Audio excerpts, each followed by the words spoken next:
नमस्कार। बिहार चुनाव में राहुल गांधी जी जिस तरह से वोट चोरी को लेकर के लगातार बोल रहे हैं और अपना एक झूठा और फर्जी प्रोपेगेंडा फैला रहे हैं, उसमें उन्होंने एक नई सीरीज, नया एपिसोड जारी किया है और इस बार उन्होंने एकदम स्मार्ट तरीके से काम किया है। वो मैं क्यों बोल रहा हूँ आपको बता रहा हूँ।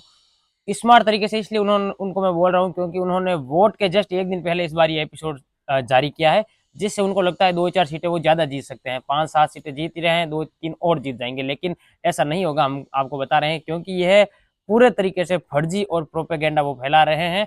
मैं इसको फर्जी और प्रोपेगेंडा क्यों बोल रहा हूँ, आपको आज मैं इस वीडियो में पूरे तरीके से एक्सप्लेन करूंगा। आप ये वीडियो लास्ट तक देखना। सबसे पहले देखें उन्होंने पहला क्या आरोप लगाया। ये कहां की है, इसका नाम क्या है, ये आपको बता सकता हूं। कभी इसका नाम सीमा, कभी स्वीटी, कभी सरस्वती। 22 बार हरियाणा के युवा, अच्छी तरह सुनिए, 22 बार 10 बूथ में इसको वोट देने का मौका मिलता है। 22 बार 10 बूथ में राय असेंबली में वोटर लिस्ट पे है। कहां की है? ब्राजील की है। हरियाणा की नहीं है, हिंदुस्तान की नहीं है, ब्राजील की है, मॉडल है। हरियाणा की वोटर लिस्ट पे है। चेक करना है तो वो उस पर आप उसको स्कैन कर दीजिए, देख लीजिए। इससे क्या पता लगता है? इससे पता लगता है कि ये सेंट्रलाइज्ड ऑपरेशन है। क्यों? क्योंकि ये 10 बूथ में इसकी फोटो आती है। इसका मतलब ये बीएलओ का। इस आरोप में राहुल गांधी जी ऐसा बोल रहे हैं कि एक ही लड़की 22 अलग अलग वोटर कार्ड है, उसके पास वोटर आईडी है और उसने 22 अलग अलग जगह पे 10 बूथों पे वोट डाला है। 22 अलग अलग बार 10 बूथों पे उसने वोट डाला है। तो ये प्रैक्टिकली पॉसिबल नहीं है राहुल गांधी जी। अगर एक लड़की बार बार किसी बूथ पर जा रही है तो वहां पर आपके कार्यकर्ता क्या कर रहे हैं, आपके एजेंट क्या कर रहे हैं। प्रत्येक बूथ में जिसने वोट डाला है उसको पता है प्रैक्टिकली कि वहां पर बूथ के अंदर जब हम जाते हैं तो वहां पर कांग्रेस का भी एक एजेंट बैठा रहता है, भारतीय जनता पार्टी का भी वहां पर एक एजेंट मौजूद होता है। वो एजेंट क्या कर रहे थे? क्या आपके एजेंट ने कन्फर्म किया? क्या आपके एजेंट ने अपील करी, कंप्लेन करी? नहीं करी। क्या आपने कंप्लेन करी? नहीं करी।